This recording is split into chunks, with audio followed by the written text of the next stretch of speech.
Hey, so has anyone seen the November 13th letter that was sent to Kamala Harris? So this appeared on Blue Sky in an incomplete format, but I did some Googling and I found the full document with all the co-signers, and I want to read, I think, all of it. If I can't for you, it's going to be long.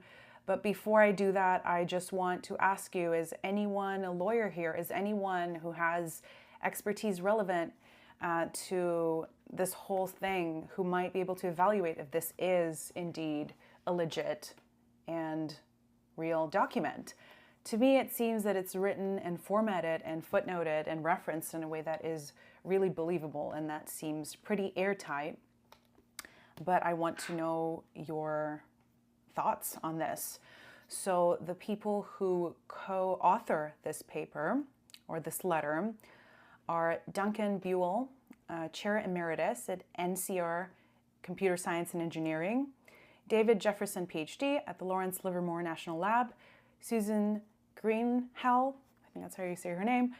She's at Harvard right now, I think in the Department of Anthropology. She is a senior advisor for election security at Free Speech for People. Chris Klaus, founder at Internet Security System, William John Malik at Malik Consulting, LLC, Peter G. Newman, chief scientist at the SRI, International Computer Science Lab, John E. Savage, professor emeritus of computer science at Brown University. Okay, so here is the letter. It says, "Dear Vice President Harris, we write to alert you to serious election security breaches that have threatened the security and integrity of the 2024 elections, and to identify ways to ensure that the will of the voters is reflected and that the voters should have confidence in the result. The most effective manner of doing so is through targeted recounts requested by the candidate. In the light of the breaches, we ask that you formally request hand recounts in at least the states of Michigan, Nevada, Wisconsin, and Pennsylvania. We have no evidence that the outcomes of the elections in those states were actually compromised as a result of the security breaches, and we are not suggesting that they were. But binding risk-limiting audits, RLAs, or hand recounts should be the routine for all elections, especially when the stakes are high and the results are close.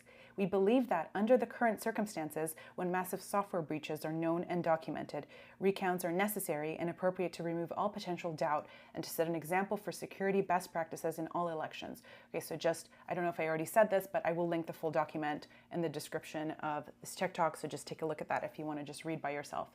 So next paragraph. "In 2022, records, video camera footage, and deposition testimony produced in a civil case in Georgia disclosed that its voting system, used statewide, had been breached over multiple days by operatives hired by attorneys for Donald Trump.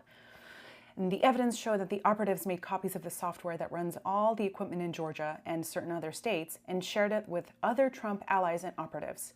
Subsequent court filings and public records requests revealed that the breaches in Georgia were part of a larger effort to take copies of voting system software from systems in Michigan, Pennsylvania, Colorado, and Arizona, and to share the software in the operatives network.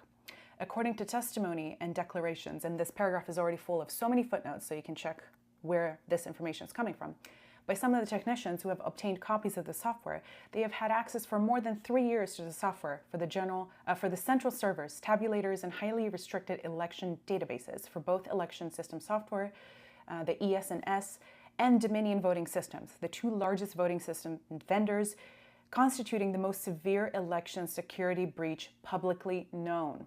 Okay? Combined, their equipment counts nearly 70% of all votes nationwide.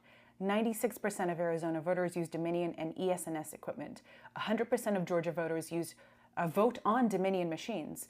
98% of Nevada votes on Dominion voting machines, and the remainder uses ES&S. 69% of Michigan voters' ballots are counted on Dominion or ES&S equipment. 89% of Pennsylvania voters' ballots are counted on Dominion or ES&S equipment.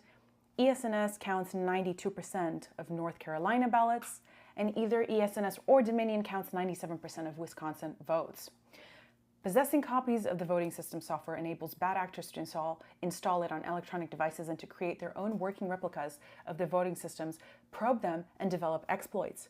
Skilled adversaries can decompile the software to get a version of the source code, study it for vulnerabilities, and could even develop malware designed to be installed with minimal physical access to the voting equipment by unskilled accomplices to manipulate the vote counts. Attacks could also be launched by compromising the vendors responsible for programming systems before elections, enabling large-scale distribution of malware. In December 2022 and again in 2023, many of us concerned by the security risks posed by these breaches wrote to the Attorney General, FBI Director, and Cybersecurity and Infrastructure Security Agency, CISA Director, outlining the security concerns and urging an investigation. Though there have been limited, localized investigations, again footnoted, there is no evidence of a federal investigation to determine what was done with the misappropriated voting software. Other relevant parties have pointed to the serious risks posed by the misappropriation of the voting software. Before it was known that partisan operatives had taken the software, Dominion Voting Systems objected vehemently to providing a software to the same partisan actors who ultimately got copies through voting system breaches, stating that to give its software to biased actors would cause, quote, irreparable damage to the, quote, election security interests of the country. Before the breaches in Georgia had been confirmed, the Georgia Secretary of State's Chief Information Officer testified that having copies of the software would provide a, quote, roadmap to the ways the system could be accessed. The Georgia Attorney General opposed providing copies of the software to lawyers for the Trump campaign in a late 2020 election challenge, arguing that the images of the voting system software could provide, quote, the keys to the software kingdom. Notably, U.S. elections are potentially resilient because there are paper ballots recording the voters' intent in most states, meaning that even if the voting system is at risk, the will of the voters can be determined reliably by recounting the paper ballots by hand. Although we are aware that not all paper ballots are verified by the voter, and not all states take adequate care to protect the ballot change of custody, there is a big thing to think about there. Anyone who knows more about that, let me know.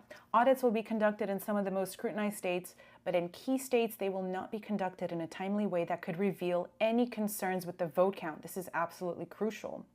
In addition, in most states, the audits are insufficiently rigorous to ensure any potential errors in tabulation will be caught and corrected, and they cannot be considered a safeguard against the security breaches that have occurred. Specifically, Georgia's audits are non-binding, and Michigan, Nevada, and Wisconsin laws do not provide that the audit be conducted before certification. This is crucial as well. Therefore, it would be impossible to know for these critical states if the audits uncovered errors or miscalculations before the state deadlines to seek recounts. Among swing states, only Arizona's audit laws ensure that if enough discrepancies are identified, the audit hand count will be expanded to correct a potentially incorrect result. In other words, aside from Arizona, in contested states, there is no legal mechanism for the audit to correct the outcome, no matter how much error the audit uncovers. This is really important. Given these facts, the only guarantee for rigorous, effective audits of the vote in the swing states will be through candidate-requested statewide hand recounts. Let's read that again with feeling. Given these facts, the only guarantee for rigorous, effective audits of the vote in the swing states will be through candidate-requested statewide hand recounts. The fact around the voting system breaches are not disputed. It is well documented that there were severe, multiple voting security breaches before the 2024 election. To ensure that voters can have confidence that the breaches in security did not taint the results of the 2024 election, we recommend pursuing hand recounts in, at minimum, Michigan, Nevada, Wisconsin, and Pennsylvania, as they will provide insufficient safeguards against threats posed by the breaches of the election software and will not provide important information in a timely way. Thank you for your time and consideration of this important matter. Okay, so anyone who has relevant expertise to this and wants to decode this document, wants to close read it by themselves, that would be amazing. Please spread this message. It's important that everyone has access to this full document. I want to know if it's legit. Let's talk about it. Thanks.